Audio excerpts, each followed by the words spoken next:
Welcome everyone. It's been a pretty tough year, hasn't it? We've all been so busy in this entire year navigating the challenges of COVID, adjusting, readapting, reinventing. If there's one thing I've learned about growing up in a dynamic environment, is to always keep on pulse by talking to young people, finding out what their hopes, their dreams are, and the challenges that they face. And when they share with you about their visions for the future, I catch a glimpse of my future too. You're here tonight not just to watch an award ceremony. You're here because you're part of a bigger movement. We're asking you to join us in believing and investing in young people. Halogen started the National Young Leader Award in 2013, and when we envisioned this award, it was really a platform to bring young people aged 15 to 19 and asking them to step forward, share with us stories of what you're doing in the community, the good work, because that will inspire people around you to join you and do the same. I'm delighted to share with you that this year is our 8th year running, and we've got by far the youngest batch of finalists whom we're going to feature in later segments for today. It hasn't been an easy year for them. What we used to be able to do face-to-face have all been brought online. The leadership masterclasses, the panel interviews, and even the leadership simulation, what we call leadership trials, it's all been brought onto the digital platform. So good job to all you nominees for navigating this change. As a youth development charity, our heartbeat is to inspire and influence a generation of young people. The magic word here in our mission statement is influence. We believe that influence is innate. You and I already have it. It's not about the positions we carry. It's not about the affluence we have. It's about what we could do on a daily basis, small actions that can positively influence someone around us. As an entity, our commitment is really to be able to offer platforms for developing character, mindset, and soft skills so that young people can steward what they have to act upon it for good.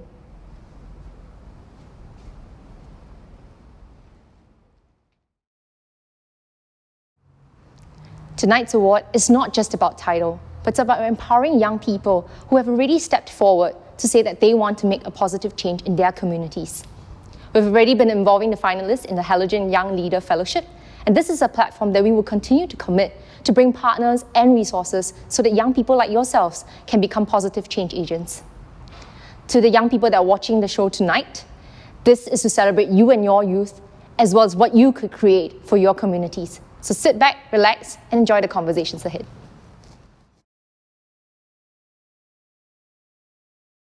A very good evening, ladies and gentlemen, and welcome to the National Young Leader Award 2020. My name is Glenda, and I am coming to you live from Halogen Foundation right now. So as you can see, as Singapore recovers from the COVID-19 pandemic, we have decided to bring this award ceremony online. Now, we would have loved to see everyone in person to celebrate our finalist successes today, but fret not. You can still join in the fun by commenting in our live chat or leaving your heartiest congratulations to our finalists in the comment section below. The National Young Leader Award, or NYLA for short, was launched to recognize young leaders who are involved, engaged, and show conviction in the causes that they are passionate about.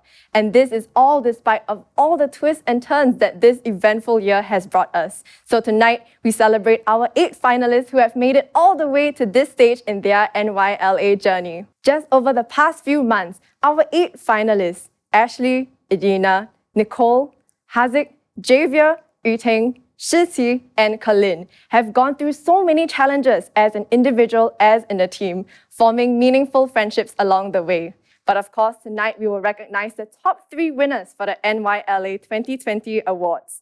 And of course, this winner selection process couldn't be complete without our panel of esteemed judges who are all professionals from the industries who have helped to interview our finalists and decide on the top 3 winners. They are Mr. Daniel Ho, Mr. Mark Sayer, Ms. Elaine Liu, Mr. Jedediah Tan, and Ms. Angeline Chin. A warm thanks to all of our 5 judges for taking time out of their busy schedules to join us in this crucial part of the NYLA journey. We have with us today the guest of honor, Mr. Bill Padfield, former Senior Executive Vice President of NTT Limited, to share with us and also our finalists, having a conversation with them about leadership. Now, due to safe management measures, we are unable to have all 8 of our finalists on stage, so we will be doing this in groups of 4. Our first 4 finalists include Nicole, Haziq, Adina, and Shiqi. Mr. Bill Padfield, would you care to share with us a little bit more about yourself and why you think youth leadership is so important? Thank you very much. Well, welcome to the first panel on teamwork. And my name's Bill Padfield. And a quick background on my leadership story. I was born to a mother and father who were both leaders, military leaders in World War II, so in Europe. So that was an unusual circumstance to grow up in. As I went to a British boarding school, I ended up leading the army section at school. So I learned to lead exactly your age. So, and then that led to move into the IT industry. And then since then, I was the CEO of a public company here in Singapore, which grew to now $4 billion in turnover. And that put me into global roles in different parts of the world. But the one thing I wanted to say is, I've worked with some amazing leadership teams in Europe, in the Middle East, in North America, and here in Singapore. And most of the leaders that I would regard as the best I've ever worked with were developed here in Singapore. And they've all gone on to amazing global roles in the IT industry. So fantastic. It all starts when you're young. Everybody's got different backgrounds. So I'd like to ask some questions now, some unusual questions just to get the dialogue going, if that's okay. So let's start with Nicole. What's the longest you've ever gone without sleep? Let me count. Maybe 1 day maximum. One day maximum. So yeah. Adina? Mine's also about 1 day. About 1 day? Yeah. I love sleeping, so it's quite hard to stay awake. Well, it certainly helps you function. So how about you guys? For me personally, 2 to 3 days. 2 to 3 days. What happened there? I just couldn't sleep for some reason. Couldn't sleep. My goodness, you must have been shattered. How about you? I feel like I slept so much compared to all of us. I think the longest is 20 hours. 20 hours. Okay, that's not too bad. I won't go into that on my own side. However, what makes you laugh? I mean, we're laughing now, but what normally would make you laugh? What do you like the most? To be silly with my friends. Cool. Yeah. Being silly. Oh, being silly. Silly, yeah. How about you? For me, my friends just goofing around. Goofing around. Both with friends then, that's great. That's another kind of team, right? Friends. How about you? When I watch like Chinese variety shows, Excellent. yeah, they're very funny. My wife's into Korean soaps all the time, so you like the Chinese. Okay, then. How about you? Mine's also the people around me, family, friends. In those moments where we don't really think about anything else, we just focus on ourselves, and that's when we really have fun, and that's when I laugh the most. But partially, I laugh at everything, really. So yeah. Very good. Now, as far as the challenges that you face these days, what do you think is different for youth in your generation versus my generation? Because I'm 8 years old. What do you think is unique to the challenges that you face in 2020? Having to use more technology in terms of communicating, yeah, I would say. For me personally, the ever-evolving world of IT also. Yeah. Like being able to catch up with like the new advancements of society and all that. Yeah, because this is probably the first generation in mankind's history where the young are teaching the old. First time it's ever happened. How about you? I think also related to IT, like social media. Yeah. And because there's a lot of different opinions on social media, right? So it's like filtering out what is fake news and what is trusted, what is credible. That's one of like the biggest challenges. Social media, good thing, bad thing? For me, I think it's probably discovering ourselves. I think the world has evolved a lot more, and it has opened many more doors for youth to venture out. And I think that's what makes it difficult to know what we want and what we're good at. And I think that's one of the struggles that we face. And more choices doesn't always make life easier, huh? Sometimes it makes it tougher. I have a 7-year-old little boy, and he keeps asking me, Dad, what type of iPad did you have when you were a kid? And it's not quite. So, okay, so as far as other challenges, you've talked about IT, social media, and so on. What else do you feel is making your life tougher, never mind easier? What would you say is tough at the moment? Either this week, this month, this year, what challenges do you personally face? I would say not having enough time. Yeah, because I feel like as youths, we have a lot of things that we want to do. So we have to organize and plan our time. But then sometimes in a day, you can't complete whatever you plan to do because there's just so much. Do you all feel that? Managing time is difficult? I think for me, sometimes it's like the opposite because they're like during the school year, it's very busy, right? And we have a lot of things to do. Then for me, when it comes to the holidays, I still have things planned, but it's not as much. So I suddenly have a lot of time on my hands. So I think it's like trying to find something meaningful to do at that time is sometimes difficult if you don't know where to start. So time on your hands versus not enough time. So structuring and managing your time, as you are leaders of teams, how do you allocate time and roles and functions to your teams when you're together? Do you give them pieces of work to do? How do you manage your team from a time point of view? I think having trust among my team is important. It's very difficult to work independently, especially when there's so much to be done in such a short time. So I think that trusting your members that they are capable enough of doing things that you assign to them, and then assigning to them the work so that things can be done efficiently. And I think that's how we conquer that time management. Yeah. And managing time when you've got too much of it? You highlighted that. So what's the solution? The problem is time. I think first is like thinking of how I want to spend it, whether it's, for example, like volunteering, or do I want to, write a blog, something like that. So for me, what I did this holidays is like I kind of listed out some of the goals I wanted to accomplish. Like I wanted to do more volunteering, then maybe start like a science blog because I love science. Yeah. So I started listing it out. Then from there, I try to figure out like how I can use my time to like how I allocate it differently. I think for me, in my opinion, if you have more time, since we always work in a team, maybe that more time could be used for alone time. Because sometimes being around people, for me personally, could get a bit exhausting. Yeah. So some of the extra time I like to focus on myself, on some self-improvement. Good. And time to think always is useful when you get in bigger and bigger leadership roles. Stepping away and actually thinking about things is very critical. How about you? Any challenges that you see? For me, challenges or how I manage my not enough time. For me, it would be having this quadrant. So you draw a box, it's a quadrant. So it will be important and urgent, then important, not urgent, not important, not urgent, and not important, but urgent. So you kind of categorize your work into these 4 boxes.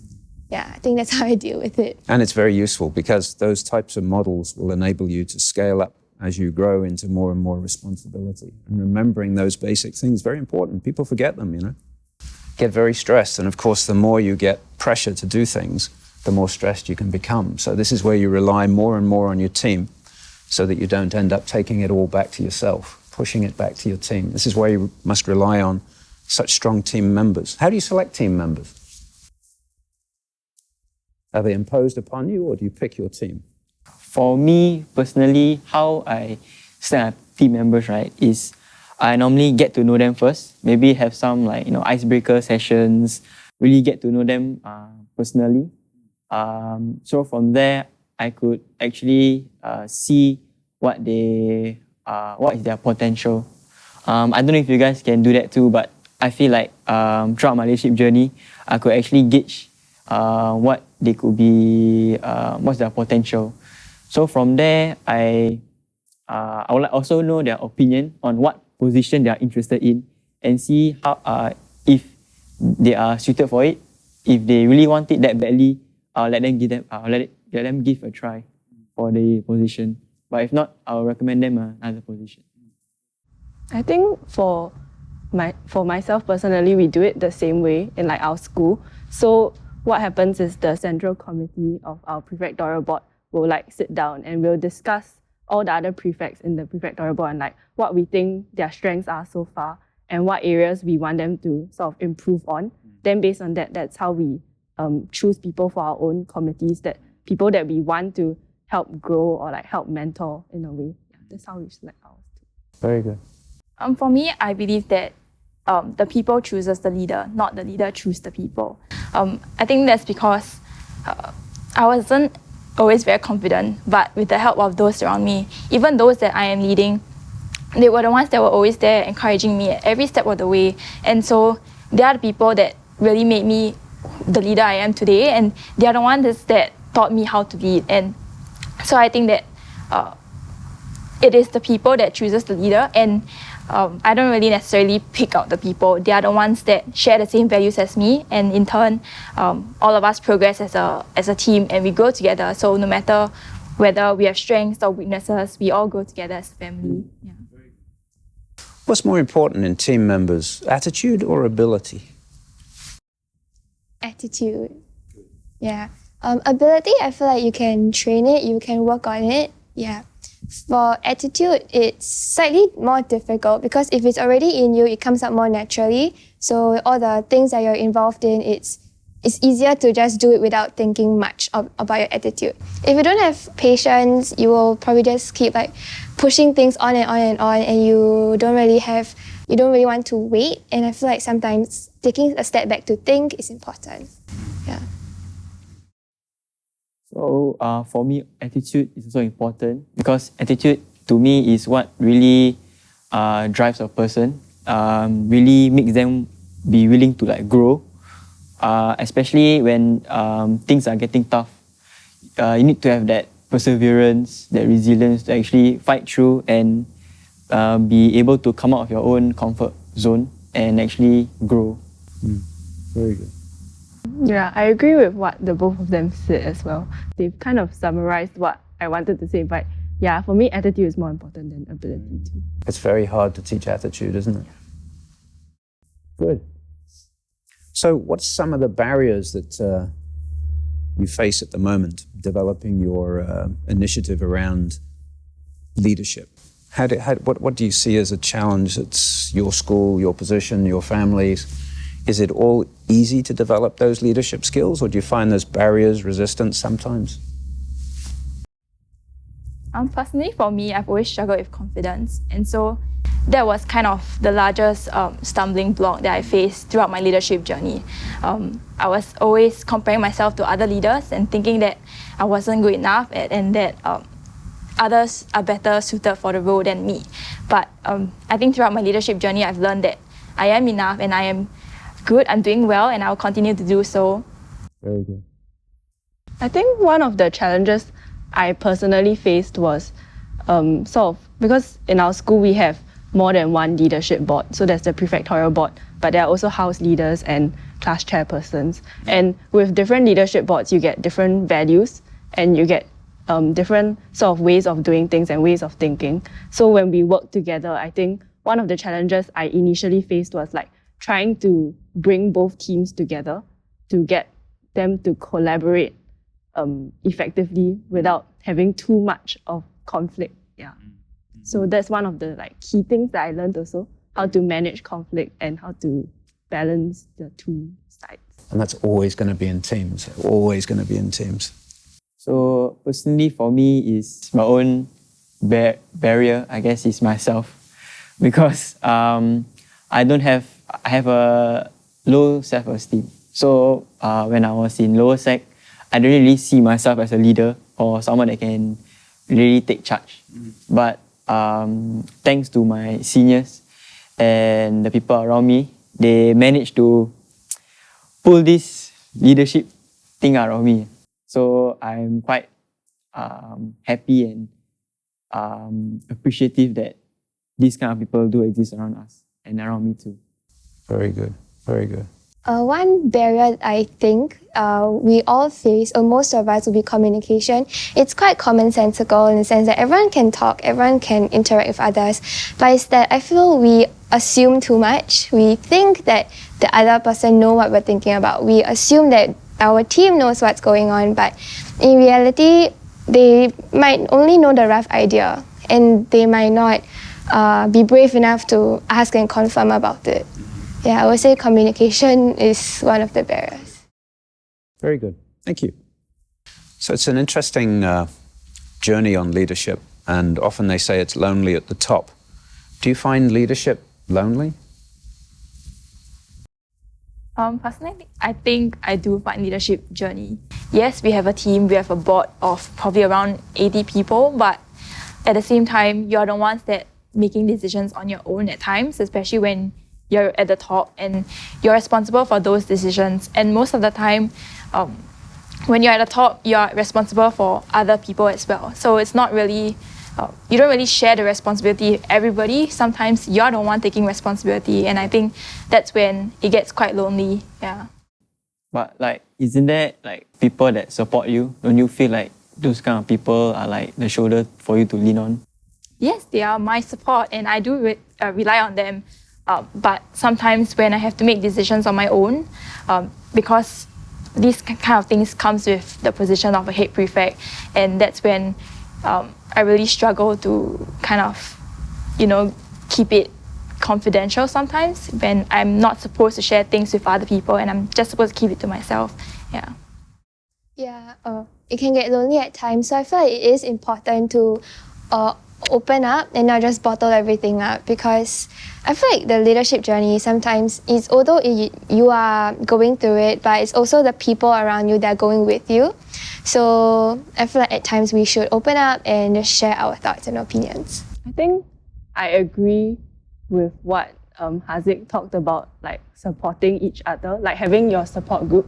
But I also understand where you're coming from, like for some things being confidential and like not being able to tell other people about it. So for me personally, what I do when I get that, like when I can't tell anyone, then I tell my family members, because they can't really spill it to anyone else because they're not in the school. So I don't find leadership lonely personally, because I think around me there are a lot of good people that I can rely on and lean on. So like people to fall back on. I think to add on, leadership can be lonely because all of us are different, all of us are individuals, and we experience different things throughout our leadership journey. So I think sometimes when we face struggles, others may not experience it, and it's just particular to us. And I think that's when it gets lonely. But at the same time, I think leadership is something that unites us all as well, and we're able to share our struggles with each other. Yeah. And finding those mentors as you go through life as well is very important. Those people that you can share those challenges with, and people with some experience who can say it's not unique. This is how you can, overcome that issue. Do you have mentors in your life today, other than your parents you mentioned already?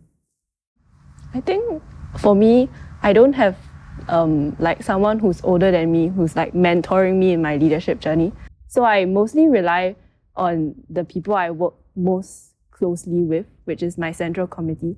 So I kind of am able to learn from them based on how they lead others as well. And that's where I kind of pick up things and form my own way of leading others. Experience, confidence, and trust, right? It has to be somebody that you trust and you feel safe talking with. So if you were to imagine yourselves a few years from now, and it'll go quickly, I promise you, when you're about 21, let's say, what would you regard as a major achievement milestone in your life when you reach 21? What would you like to have achieved by then? Wow, such a deep question. Oh.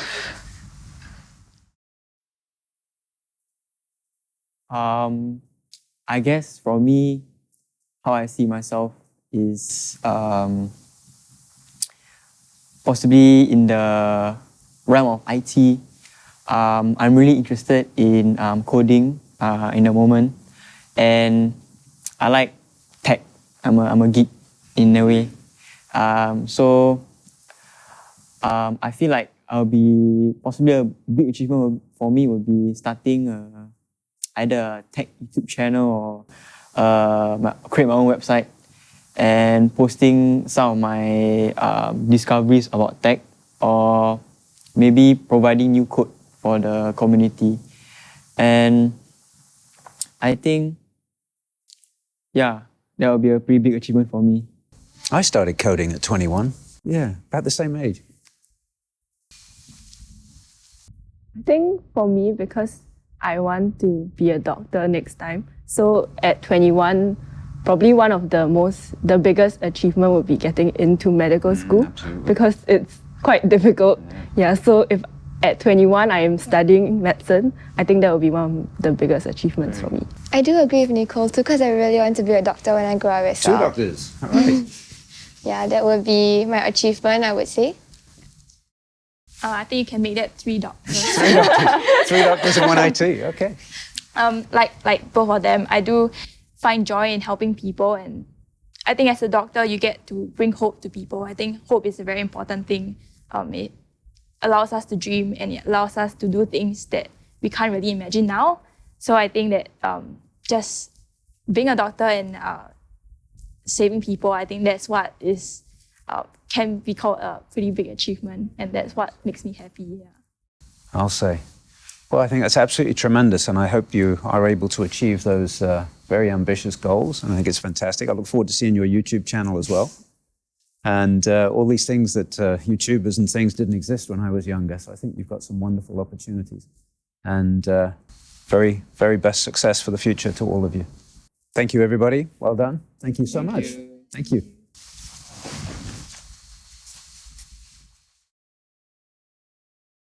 Thank you so much to our first 4 finalists to share about your journey. Now, we have already seen their stories being posted on our YouTube and Instagram, but today's conversation really showed me how they managed to continue through adversity and how they think that teams should work like, at least for them. Next up, we would like to introduce our next 4 finalists, Javier, Yuting, Ashley, and Colin, to join us for a conversation about their convictions through their NYLA journey. Good afternoon. Good afternoon. How are you? Okay, so welcome to it. It's absolute delight to see you here, and thank you for coming. Would you mind, let's start from the left. Would you mind introducing yourselves quickly, and then we can get right into it? Okay, hi, I'm Yuting. I'm 17 this year. I'm from Hwa Chong Junior College, and I'm from Chuk Bo.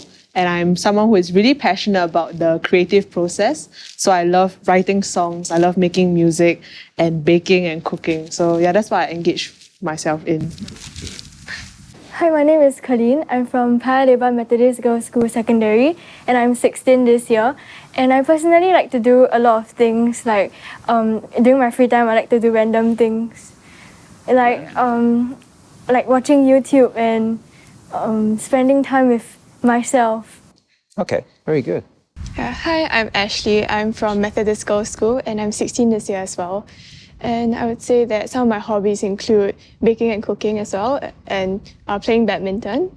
And I'm very interested in biomedical sciences. So right now I'm doing attachment at A-Star to see whether I really like it or not. Yeah. Hi everyone, I'm Javier. I'm currently 18 years old this year from IT College Central, year 2 student. Something that I'm very passionate about is really about helping out youth at risk and also fighting for the anti-drug cause in Singapore. Yeah, what I like to do during my free time is really about reading and also spending time with my dog and my family. Dog? Yeah. What type of dog have you got? Poodle. Poodle. All right, very good. So, just to open it up with some questions to start the conversation, what's a few things that you think about most every day as leaders?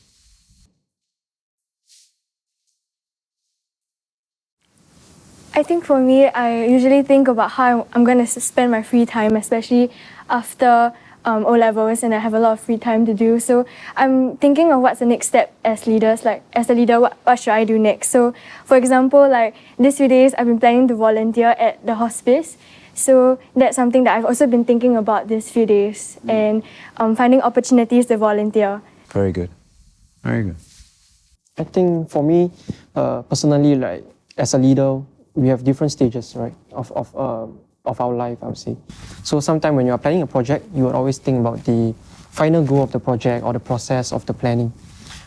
As for daily life, I'm sure we do think about the others and also about how are we going to spend our time, not to drain ourselves too much, but also remaining the position where we can help others. Yeah. As a leader, I think that some things I think about would be which aspects of leadership can I actually dabble into, and how can I expand my scope of leadership and go beyond just my school projects. Also, how can I help the community, and if there are any other new projects that I can try out. Yeah. I think for myself is I always like to start the day by thinking that there are 24 hours. Everyone has 24 hours here. So how do I want to spend these 24 hours? I think definitely you have to factor in a lot of your own time to make sure that you don't overexert yourself, as well as family time. And also, what am I going to do different today than I did yesterday? I think that's something that's very important to me. I think change is something that I value a lot, and that's how we improve every day, especially as leaders as well as individuals. So at Halogen, we obviously believe in developing young leaders and leaders that can lead themselves. But do you see more time and emphasis on leading yourself or leading others? I think for me, it's a 50-50 question, right? So on one part is about how we portray ourselves and we lead ourselves to the people that we are leading, and crafting them to be a leader that we want to see in them and they want to see in themselves. So it's really about a 50-50 answer for me. Yes. You agree with that? I think for me, I think this question goes back to what Yu-Tang said just now. So about improving yourself and thinking about how you yourself can improve every day. And I think that personal development is very important when you're a leader, because people can sense your confidence, like the people around you. And from there, when you're able to be a trustworthy and a stable leader, they'll be able to also have confidence that the organization is in good hands and that they themselves will also have the capacity to fail and make mistakes, but it's still okay that this is a place where they can learn and improve themselves as well. So I think that, what Javier said is right. 50-50 will be good. For me, I definitely agree with Javier and Ashley, because I think that it really starts from ourselves. And as a leader, if we are able to lead ourselves, then we are also able to encourage others and reach out to them and also allow them to develop into better leaders. So definitely it's a 50-50 for me as well, because I feel that when we start to lead ourselves, we also will start to lead others. I think I'd just like to add on to that because I'm passionate about the environmental sector in Singapore. So for myself, I've experienced a lot of situations where in order to influence someone to make change, especially when it comes to personal habits with regards to the environment, it requires somebody to kind of pave the way forward. It's kind of an influence kind of thing. So I do see the value very much in self-leadership to ensure that you yourself are doing what you preach. And I think that actually inspires others to continue your actions, and then it will become a ripple effect and they continue to inspire more. So that's my personal experience. So I do agree that both of them are equally as important. Yeah. So you've mentioned leadership in helping people stay away from bad drug habits. You've talked about the environment. We talked about some other things. How would you feel as leaders you could inspire this generation and possibly the next generations of youth in Singapore to the things that you're passionate about? It's about inspiration. How do you inspire as leaders? For me, I think it's about setting an example. So first stepping up and doing it so other people can see it as well. So for example, a lot of people are not interested these days about volunteering. So for myself, I want to step up and really just reach out to the community myself and really set the example and inspire others to follow the footsteps, and also share my experience with others so they'll be able to understand how I enjoyed volunteering and serving the community, as well as really leading them and helping them in the future if they are interested as well. I think one very big part of it is actually empathy. I actually have a belief that people of our generation, there's a lack of empathy towards many different things, especially the environment. So we all know that global warming is a big threat that's looming over us, but yet why is it that there are still so many people who are not so passionate about the environment or conservation? So that's something that the answer that I came out to is the lack of empathy and also the lack of urgency. So I think in order to influence others to believe in environmental conservation, and based on my own experience, a lot of it is about addressing the problem. I think everyone knows that the world is like kind of not so positive light in terms of the environmental sector. And slowly, I think a lot what Colleen said also about personal influence and getting people who are passionate about the same cause as you, who has the same values as you, to work out something that is manageable for those who are interested and not interested as well. I think a lot of it is compromise, and through that compromise, there will be influence and then there will be change. Yeah. I definitely agree. And I think that especially nowadays, one of the most important things is mindset. Because especially with everything going on in the world, with COVID-19, it's very easy to have a mindset that thinks that there isn't much hope left and that there's so many things that have been going wrong and that there's little that we can do as compared to the problems that we are faced with. But I think that it's very important for us to use our individual strengths and to come together and see what small things we can do to make change in the community in our different ways. Because one aspect could be environment, and there are so many other different things that we can do. So I think that, I think the mindset right now is very important. So not thinking about what we have lost due to the pandemic or the failures that we have made before, but more of how we can continuously move forward together. I totally agree with what all the others have said. Because inspiration is really a very big word, honestly. On one hand, you have to inspire others through your action and your work. But at the same time, you must meet the goal of what you define inspiration is. So to me, every individual has a different definition of inspiration. So sometimes we will take this approach, sometimes we'll take the other approach. So it's really on ourselves. Yeah. And leadership is often a mixture of inspiration and perspiration, right? You've got to do the work as well as inspire others. So you all sound very confident. This is fantastic. But do you ever have moments when you don't feel confident? And if you do, how do you deal with it? Of course. I think confidence comes with experience and failure. There's a lot of times where I do experience failure. I'm sure everyone has experienced failure. And I think that's how we learn from it. That's how we get better from it.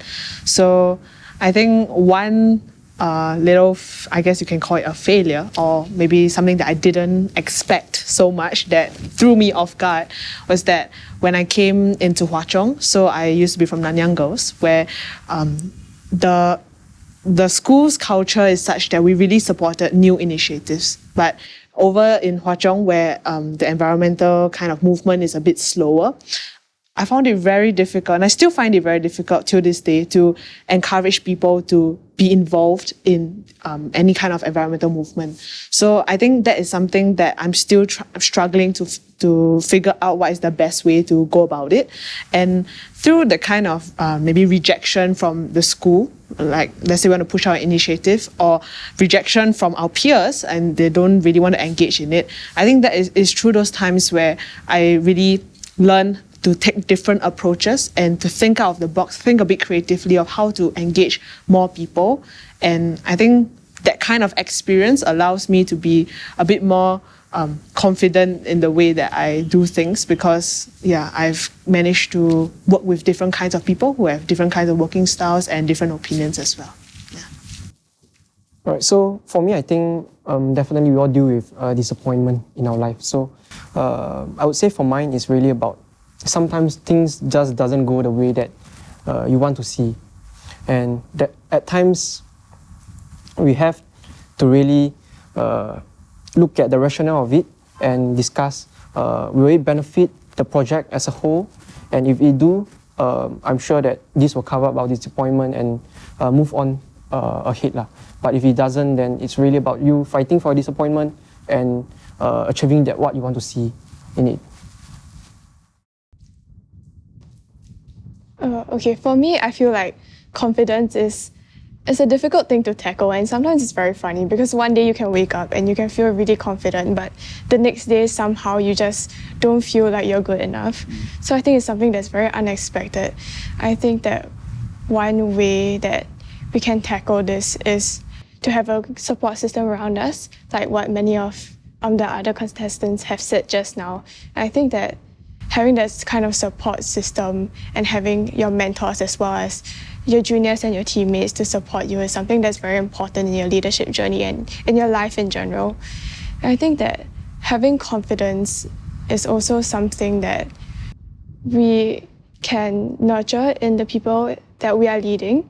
So in my personal experience, I feel like the best way to nurture someone's confidence is by giving them opportunities to realize their own potential. So based on their individual strengths and weaknesses, giving them opportunities that will help them feel confident and that will help them realize that, hey, they're actually good enough for this position and that they can go to many places. I think this is very important. For me, I really agree with what everybody has said, because confidence is something that I always struggle with, because I feel that I have really low self-esteem. So I also have to deal with disappointments like what everybody said. So relating back to one of my experience, because I have to lead assembly and speak in front of a lot of big crowds, I actually have a fear of public speaking. So my confidence level is really low. But one way that I also countered it is actually the support system around me, because sometimes when I reach my rock bottom, then there are people who really help me and really nurture my confidence, and that's something that I want to help others do it as well. And I think what everybody said just now really summarized what I wanted to say. I was just thinking about public speaking. A lot of people worried about it, and there was a recent survey, very recent, in the US again, where it was listed up there still, even in the year of COVID, as one of the most anxious points in people's lives is when they have to get up and speak publicly, which I find shocking. But anyway, it's there was I used to still go to Silicon Valley quite a lot when the travel restrictions lift. And one of the leaders of a very well-known tech company, you've probably all used their products in some way or other, but I was having a close conversation with him, as close as I am to you now. And he has a characteristic. If he's standing up there talking in front of 3,000, 4,000, 5,000, 6,000 people, he always, after a period of time, gets off the stage and starts to walk in the audience. And he talks to the audience closely and so on. And I said, why do you do that? Why is that your thing, you know? And he said, when I used to be a young salesman working for IBM back then, before I had to speak publicly, I had to go to the toilet and vomit. I used to get so anxious and so, overwhelmed by anxiety. So he said, I got some coaching on how to handle the anxiety. So now if I feel it whelming up inside of me, I step down into the audience, and now I'm only talking to 2 people. Or I'm talking to 2 or 3 people over here. I'm not talking to the 3,000 or 4,000 in the room.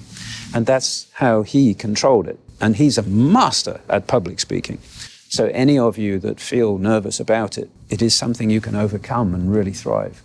So quite a number of leaders and some global famous business leaders, political leaders have commented on this as well, that they feel that there's this thing called imposter syndrome, where you feel that you're not good enough to do your role. Even though others may think you're amazing, personally you think you're not good enough. Any of you guys struggle with that?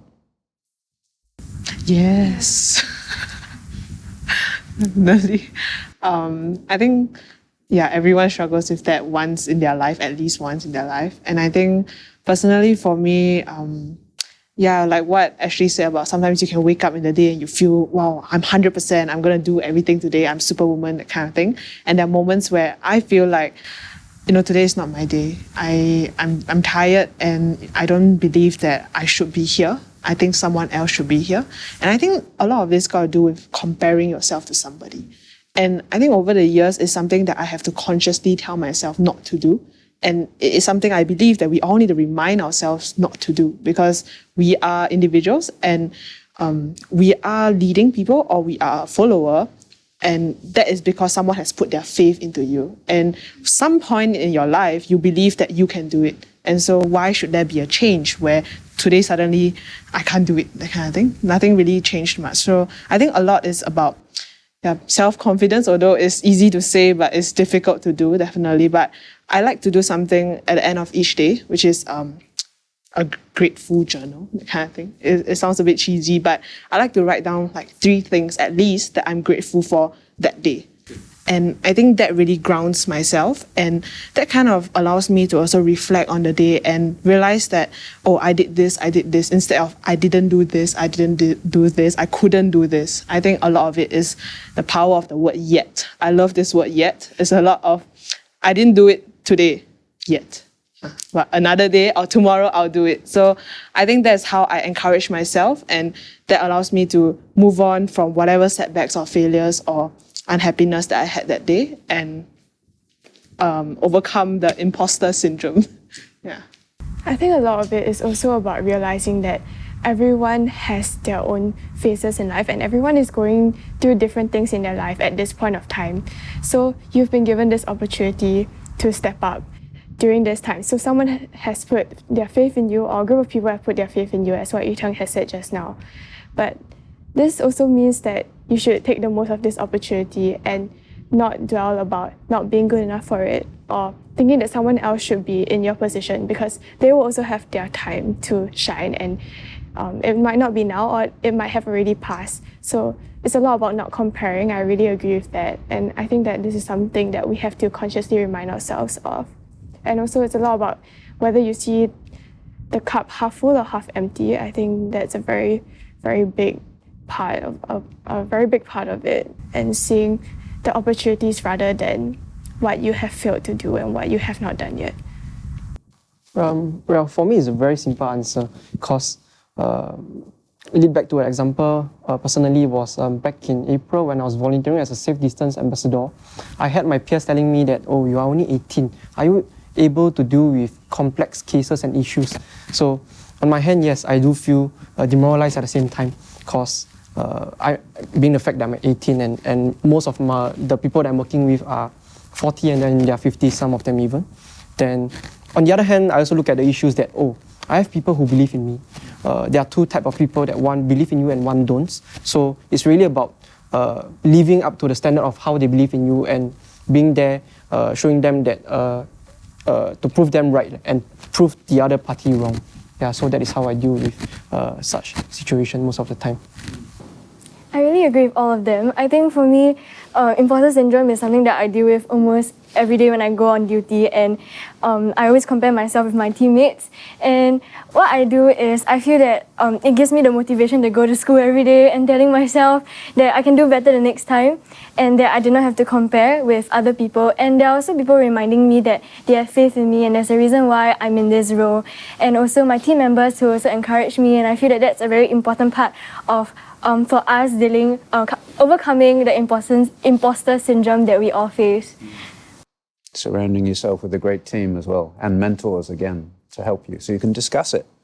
This thing is widely discussed openly now amongst business leaders, because it is regarded as a real thing. You know, there's so many people that have grown up as fantastic technical skills, for example, and they end up running big teams or big companies, and they sit there saying, is this real, you know, and it's become a real thing.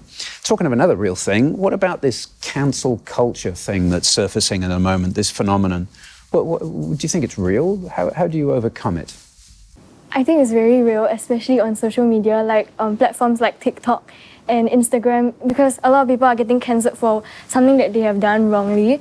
And I think for me, I just disagree with this idea, because I feel that everybody makes mistakes and we just have to learn from it. And I feel that it's not worth boycotting somebody just because they have made a mistake. And I think the cancel culture is also very toxic, because it takes away the opportunity and chance for people to shine, especially when they have made a mistake. So I think it's very prevalent in our society, and I hope that this is something that us youth will be able to overcome it, and will be able to oversee the mistakes that other people made and really accept them for who they are.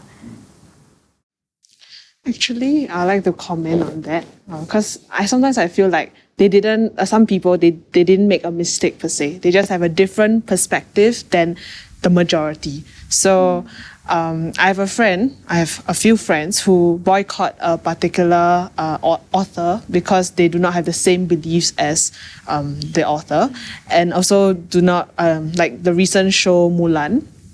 yeah, there was a whole controversy about it because the actress commented about the Hong Kong riots and everything. And because of that, my friends didn't go and watch the show. So I think what I value a lot, especially in the 21st century right now, is diversity. And I think, strangely, even though diversity is what we need, it has seemed that in some situations, people do not like diversity and they want to be all uniform. And yeah, so in situations like that, I think we really need to embrace and understand that people have different opinions, and it is okay that people have different opinions, even in like politics or business or in school for our own context. Being different is what makes each of us unique. And if we don't embrace that, then everyone is the same, and that's boring. Right? So, We're people, not sheep, after all, right? Yeah. Yeah, I definitely agree. And I think social media has definitely made cancel culture a lot worse. And yeah, I think it has really exacerbated the issue. But yeah, I agree with both Colleen and Yu Tong that people have differing opinions, and it's very important for us to embrace and understand other people's points of view, because as we can see, by cancelling or shutting down people's different opinions, oftentimes it actually makes them want to rebel more. Either want to rebel more or it destroys their confidence. So I think that there isn't anything good that comes out of cancel culture. Well, for me, I feel that somehow we will always experience it in many stages. Because when you are setting up a team, for example, for a project, some of the decision maker will tell you, let's not use this person for this project because this person has some bad experience and stuff like this. But to me, I feel that everybody should be given a fair chance. We all do make mistakes. Definitely, I agree that diversity is really a big play in a team. So it's really about how can we accept them into the team, and also moving forward and not labeling them for what mistake they do. Yeah, so it's pretty much about moving on, I feel. So it's a big debate amongst governments, big corporations, education at the moment. So social media, force for good, force for bad? I think social media is a double-edged sword, because when it's being used to its advantage, it will really influence and encourage people around the world and really just spread the positivity. But when it's used for the bad and cyberbullying starts, I think that's something very serious. And people, of course, in the 21st century, relating back to cancel culture, it becomes very toxic. And especially because in this 21st century, we teenagers are very outspoken about a lot of situations like politics and different things happening around us. So when it's being used to its disadvantage, I feel that it can be very harmful to the people, and it can also break up off relationships and make people lose trust with the people around them. Yeah, I agree with Colleen, and actually I think that social media can definitely be used for a lot of good things. It can be a catalyst for change, definitely, because of the extent of the outreach you can achieve with social media. But actually, I was actually watching one of my Korean dramas, and I think that something that they pointed out resonated with me a lot. So social media is something that has really sprung up in the 21st century. And just like every stage in the past, in history, there will always be advancements. And it's very important that we don't stop these advancements from happening and from taking place, but rather how we maneuver it is very important. So there's no way for us to stop the age of digitalization and the fact that there will be jobs lost based on manual labor and things like that. But it's about finding new opportunities and how we maneuver the changes that are coming up and that we are being faced with.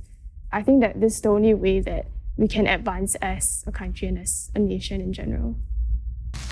I feel that social media really do play a big part in our life, because recently, especially during COVID, we have seen that how have social media benefited us, and also the dark side of it. For instance, many projects and many social causes are using social media as a platform to raise awareness. But on the dark side, people are spreading fake news and stuff on social media. So it's really about how we leverage on social media and using it to the best of its ability, I feel. Yeah, just being responsible with the usage. I think it's amazing how social media can connect people from all over the world. I think that's something that like my parents' generation, they didn't have that and they love it so much right now. And I think I love it too. But of course, like what you said, there's the bad sides and all of that. But I think, yeah, social media really allows us to reach out to those people that we really wouldn't have the opportunity to, and really transpass geographical boundaries. And I think that's amazing. Yeah, I love it. Good. It's 2020, if anybody didn't know. And of course, it's going to always go down in history as one of the years of a pandemic, which is seems to magically come around every 100 years. So, despite all the challenges that we've had as individuals and as a country, what do you see as some of the good things that's come out of 2020 so far, bearing in mind we've still got over a month to go and who knows what can happen in the next 30 days? To me, I personally feel that 2020 have been filled with challenge, but honestly, we get to see the best side of the country itself. People stepping up, coming out from their comfort zone to serve the community and to help others, especially during this very difficult period. So I feel that it have been a year of roller coaster. It have filled with happiness and sadness, especially when we were going through circuit breaker. As a student, I feel so sad back then because I couldn't meet my friend and it was so boring. But on the other hand, we get to see people stepping out from the community, doing so many different initiatives. It's really touched my heart. I think I really agree with Javier. And something that I read from one of the books that I've recently been reading, someone said that when things are bad enough, it can only go up. So especially during this COVID-19 situation, I think like what Javier said, there were a lot of people stepping up, and that's something that normally we don't see Singaporeans doing because we are often labelled as kiasu and So I think it really breaks the stereotype that Singaporeans are placed with, and it really shows the unity that Singaporeans actually have, and it really shows how everybody cares for each other, and also shows a lot of unseen heroes behind our backgrounds that we may not acknowledge in the past. Yeah, I think another aspect of it is also being able to take a step back and spending more time with our family, because I think that not only youth but also working adults, they feel that during the working year it's very hard to set aside enough time to spend with family and to sort of take a step back and really build the connections that are really most important. So I think that there are definitely a lot of people who have stepped up, but at the same time we've also been able to build the connections that we may have neglected for a very long time. I used to travel a lot in my work, huge amount. And this year, my last flight was back in January or early February. And it's the first time in almost 30 years that I haven't traveled. And even though I miss it, it's enabled me to get much closer to my family. So that would be the thing that I've seen this year. And I think all of us, as you say, you just get closer to friends, family than you probably would have thought. And there's nothing like adversity to help you do that. So if we sort of move forwards, and I nearly said wind the tape forward, that shows you how old I am. But if you look into the future to the point where you are, say, 21, not so far away for some of you, but what would you regard as a fantastic achievement when you reach 21 in your life? I think for me, because I'm really interested in politics, so I think one of my biggest achievements when I reached 21 is really getting into political science, because I want to really delve into the subject of politics and just really make it one of my something that I want to study deeper, and also potentially be part of it. Also, I think that's something that I really want to achieve in the future, and that would be one of my biggest achievements. So Prime Minister by 21, is that what? No. Yeah, Maybe a little older. I like to take things one step at a time. I like to live in the present moment. But I think if I can look further, because 21 is 5 years from now, so I don't think I can give a very specific as to what would my proudest achievement be. But I think what I really want to do is to be able to allow my parents to slowly ease into retirement. I'm not sure whether at 21 I'll be able to financially support them to the point where they are able to fully retire. But I think as age catches up, I think I would like to be able to maybe take over some of the responsibilities that they have. And I think as a 21-year-old, that is something that I would love to do, for them to slowly start to rest and for me to take up some other responsibilities. And I think that's a big job by itself. So I have 5 years to work towards it. Well, for me, I've not really think about this in my life because I'm a person that I will live with the flow and eventually reaching there, then I'll say, oh, well, I did it. So for me, it's really about really how can I help my mom, because coming from a single parent, I would say one day I just hope to be able to independently, financially help her and not hers, and not so much relying on her rather than on her relying on me. So it's really about how much that I can make for my family. Yeah. I would say by 21, I hope to have decided what I want to do with the rest of my life, because right now I'm deciding between becoming a doctor or pursuing something like biotech. And I feel like I'm quite the opposite of Yutong. I'm someone who always worries about what I'm going to do in the future rather than living in the present. And I hope that by then I would have learned how to sort of live in the present moment more as well, while at the same time having confidence that whatever path I take, I'll be able to do well and I'll be able to get by and enjoy. And also definitely seeing how else I can step out and help the community. Very good. Any last comments on anybody? Well done. Thank you so much, and every success for the future. Thank you. Well done. Thank you so much. Thank you so much. Wow, what a meaningful conversation. I don't know about the audience at home, but I was definitely taking notes about what it means to be resilient through times of adversity, especially in this day and age. Let us give a round of applause to our 8 finalists and Mr. Bill Padfield for engaging us in this meaningful conversation. The 8 finalists for the National Young Leader Award 2020 were selected for their involvement, engagement, and their conviction in order to strive for the causes that they are passionate about. But what about what brings Halogen the joy to keep pushing this award forward? Without further ado, I would like to present our Chief Operating Officer, Mr. Timothy Lowe, to give us a few words on how this year for Halogen has been so far. Thanks, Linda, and thanks everyone for tuning in. With everything moving online and virtual in 2020, the National Young Leader Award is no different.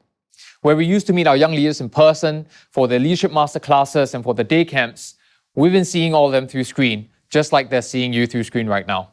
But this does not dampen what the NYLA stands for. And by extension, we see this as an opportunity, not merely as a constraint. I am so heartened that these young leaders are stepping out, rising up, and serving others outside of their immediate circle. That as they face the challenge of a generation in COVID-19, they're not letting up. This is what gives us hope, and this is why we continue to run the National Young Leader Award. If you'd like to be part of our National Young Leader Award next year, join us. We have so much in store for 2021, and we can't wait to meet more of you and hear all your stories, meet all of you, even if virtually, and listen to the things that you aim to do for the future. For those of you who were part of this year's journey in 2020, don't let up. Keep doing what you're doing, because much of the future really depends on the good that you do today. That's it. I know I'm holding you back from the results, and I will not continue to do that. If you are keen to join us and partner us for 2021, reach out. We need all the help we can get to identify, spotlight, and help elevate the stories of these young leaders for the future. Thanks. Tonight, we recognize the journey that our top 8 finalists have gone throughout their NYLA journey. But of course, we are also going to be revealing the top 3 winners for this year. I would now like to invite our guest of honor once again, Mr. Bill Padfield, to give out the awards. Are you ready to find out who won? Because I definitely am. And remember that if you are watching live from home, feel free to send your congratulations and meaningful messages into the live chat. With that, Halogen Foundation Singapore is proud to present to you the top 3 winners for the National Young Leader Award 2020. Firstly, we have Javier Ng Ting Xuan, representing the Central Narcotics Bureau and ITE College Central. I hope to build a community that will believe in people, and people in the community will no longer wear tinted glasses and look at our at-risk youth, or those that have already came out from the prison, and we should give them a chance, and it's really about acceptance in the community.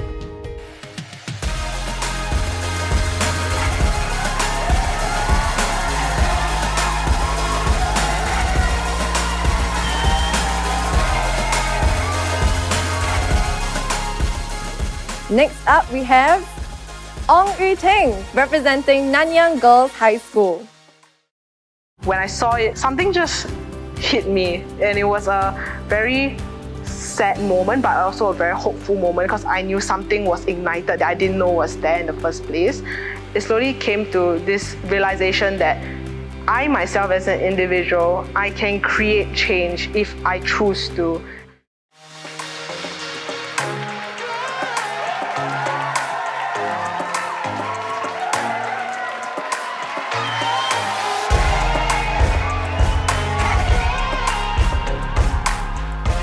And lastly, we have Ashley Sutjono from Methodist Girls School. Through my leadership journey, I've learned that the most important aspect of leadership to me is inspiring others to turn adversity into opportunity. Project Atara was a project that I initiated together with 4 of my other friends. The aim of our project was to provide underprivileged students and also students with special learning needs with the chance to continue learning from home during the home-based learning period.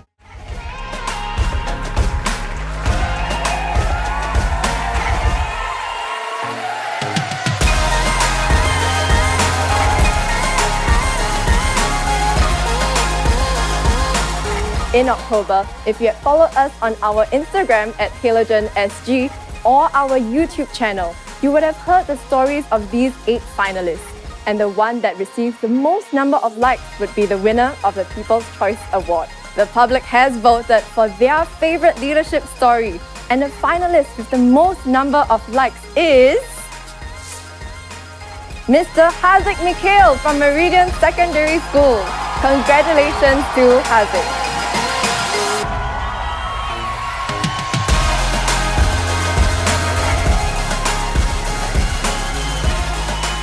Congratulations to Haziq once again for winning the People's Choice Award. And now we would like to present the tokens and certificates to all of our finalists, in no particular order. Representing Methodist Girls School, Nicole Teo Wan Yi.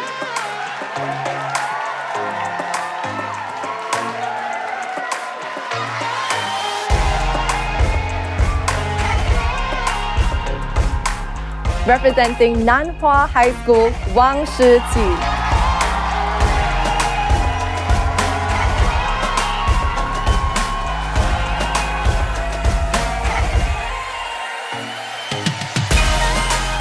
Representing Paya Lebar Methodist Girls School Secondary, Adina Go Jia En.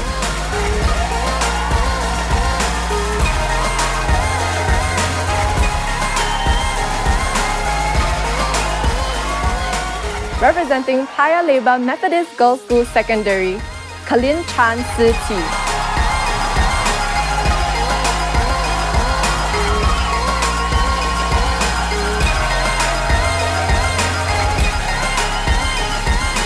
Representing Meridian Secondary School is Haziq Mikhail.